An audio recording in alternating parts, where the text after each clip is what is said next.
Good morning standard fourth. Hello everyone. आज हम जो फिफ्थ चैप्टर है आपका दोस्त की पोशाक, वो कहानी छूट चुकी थी, उसको कंप्लीट करेंगे और उसके जो सवाल जवाब है वो पढ़ेंगे।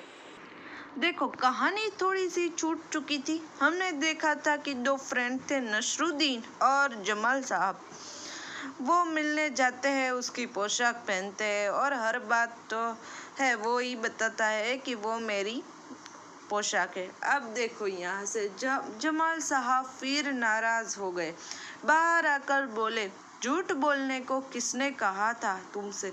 क्यों? नसरुद्दीन ने कहा, तुमने जैसा चाहा मैंने वैसा ही तो कहा।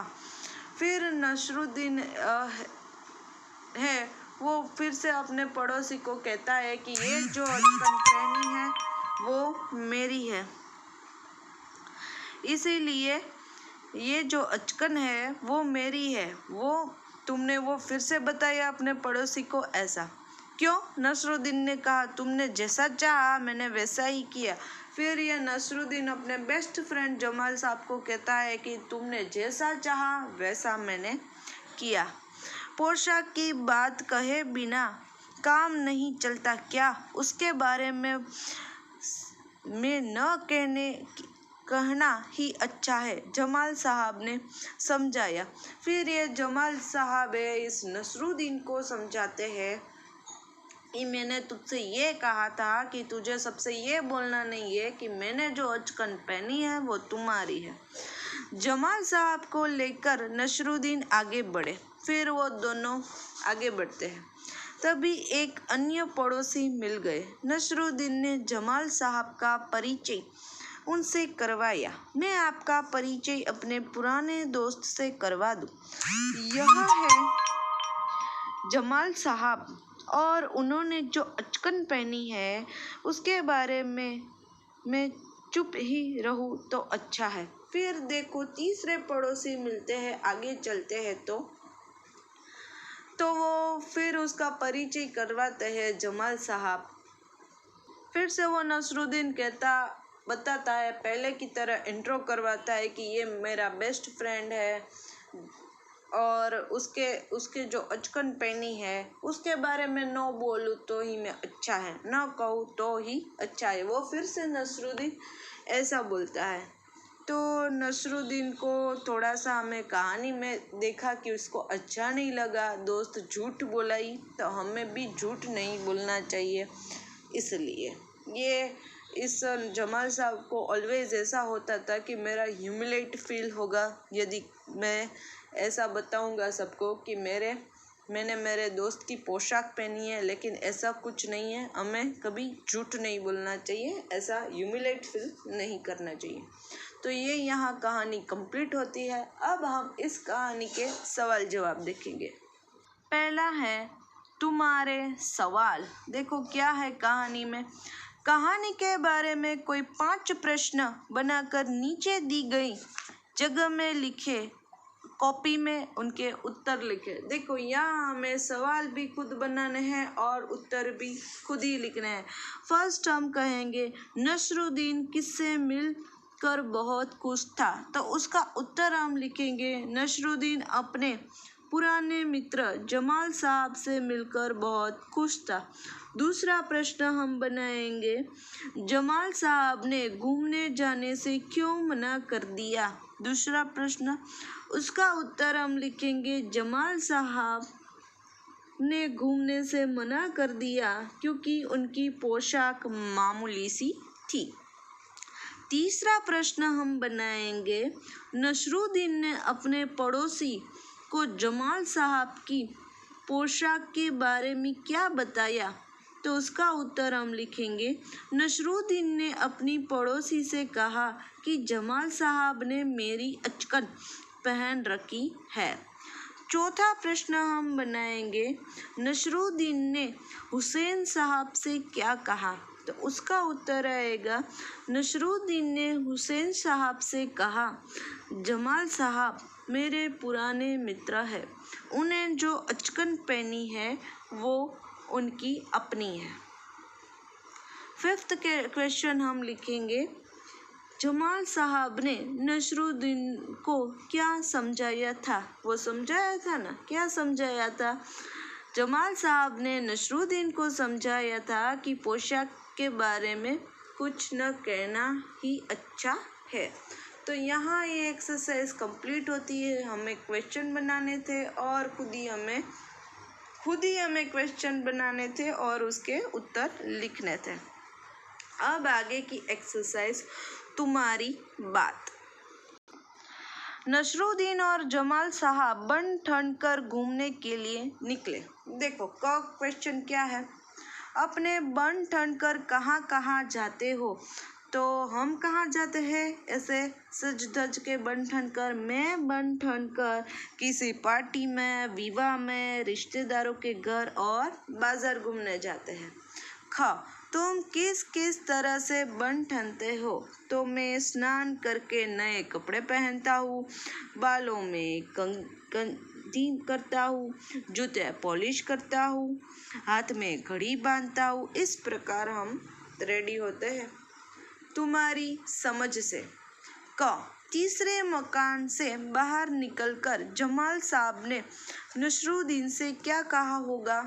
हमें यहाँ गैस कर लिखना है कि जब वो तीसरे मकान के पड़ोसी से मिलने के लिए निकले तो क्या बातचीत हुई होगी। तो हम कह सकते हैं जमाल साहब ने अचकन के बारे में कोई भी बात करने के लिए मना किया होगा। उन्होंने कहा होगा, तुमने उसका जिक्र क्यों किया? तुम्हारी बात से उन्हें पता चल गया होगा कि जरूर कोई ना कोई राज है। अब देखते हैं जमाल साहब अपनी मामूली से कपड़ों में घूमने क्यों नहीं आना चाहते थे? तो हमें पता है जमाल साहब को बहुत ऐसा ह्यूमिलेट फील होगा और वो ऐसे ही सोचते थे कि लोग मेरे बारे में क्या सोचेंगे कि इसका दोस्त देखो कैसा है, पुराने कपड़े पहनकर निकल गया घूमने के लिए।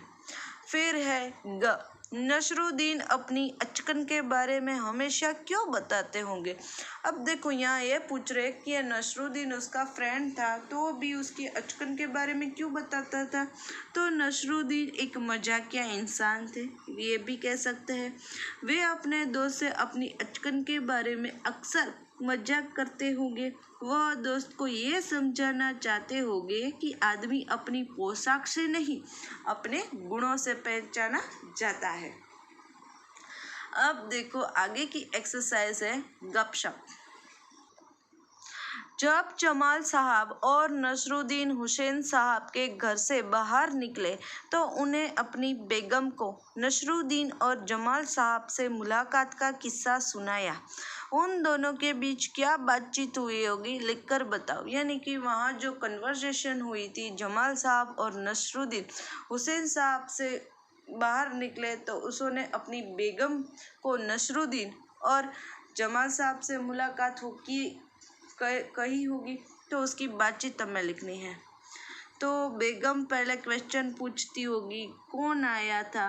तो हम ये कह सकते हैं किस दोस्त के साथ। फिर देखो हुसैन साहब, नसरुद्दीन अपने दोस्त के साथ आया था, तो बेगम ने क्या कहा होगा? हंसती हुई बोली होगी, तब जरूरी वह अचकन उसकी अपनी नहीं होगी। ऐसा भी हम लिख सकते हैं। नेक्स्ट एक्सरसाइज है घूमना फिरना। क्या है?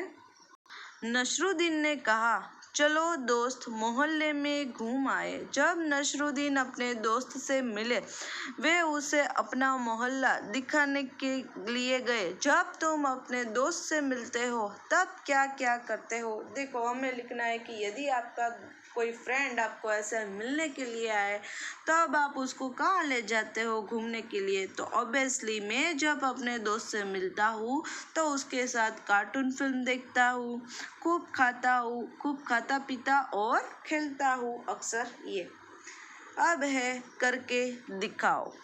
देखो एक्सरसाइज में क्या है, नीचे कुछ वाक्य लिखे हैं, तुम्हें इनका अभिनय करना है, आपको एक्टिंग करनी है। तुम चाहो तो कहानी में देख सकते हो कि इन कामों का जिक्र कहाँ क्या है। आपको एक्टिंग करनी है, कुछ टास्क है, कुछ सेंटेंस है उसके ऊपर। बन ठन कर घूमने के लिए निकलना। तो आप भी ऐसी एक्टिंग कर सकते हो इस जमाल साहब की।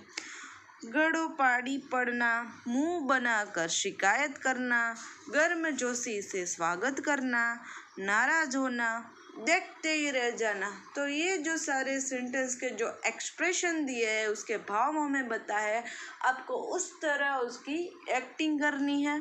तो फ्री हो तो करना अपने दोस्त के साथ। अब देखो नेक्स्ट एक्सरसाइज, घड़ो पानी पड़ना। नसरुद्दीन की बात सुनकर जमाल साहब पर तो मानो घड़ो पानी पड़ गया, यानी कि अच्छा नहीं लगा। एक मुहावरा है। देखो घड़ो पानी पड़ना एक मुहावरा है। इसका क्या मतलब हो सकता है पता लगाओ। तुम इसका मतलब पता करने के लिए अपने साथियों या बड़ों से बातचीत कर सकते हो या शब्दकोश देख सकते हो। तो इस मुहावरे का हमें मीनिंग बताना है। तो घड़ो पानी पड़ने का मीनिंग होता है बहुत लज्जित होना। ऐसा जैसे जमाल साहब बोल रहे थे ना अचकन के बारे में, बहुत लज्जित होना। फिर है ख, इस मुहावरे को सुनकर मन में तुम भी किस दो मुहावरे के बारे में चित्र बनाओ। कुछ मुहावरे हम देते हैं, तुम चाहो तो इनमें से कोई एक पसंद कर सकते हो। तो देखो आपको मुहावरा लेकर उसका पिक्चर बनाना है रफ बुक में। सिर मुंडाते ही ओले पड़ना, ऊँट के मुंह में जीरा, दिया तले अंधेरा और ईद का चांद। तो आप इनमें से किसी दो मुहावरे को लेकर आपको पिक्चर बनाना है। आप चाहो तो ऊँट के मुंह में जीरा, तो ऊँट का पिक्चर बना के ऐसे रख सकते हो जीरा। और दूसरा है दिया तले अंधेरा, तो आप वो भी ड्रॉ कर सकते हो। और ईद का चांद भी इजी है, वो भी ड्रॉ कर सकते हो। तो ये आपको रफ बुक में करना है। तो यहाँ हमारी ये एक्सरसाइज कंप्लीट होती है। एज वेल एज आज के सेशन के लिए इतना। नेक्स्ट सेशन में हम आगे की एक्सरसाइज पढ़ेंगे। So till then goodbye to all.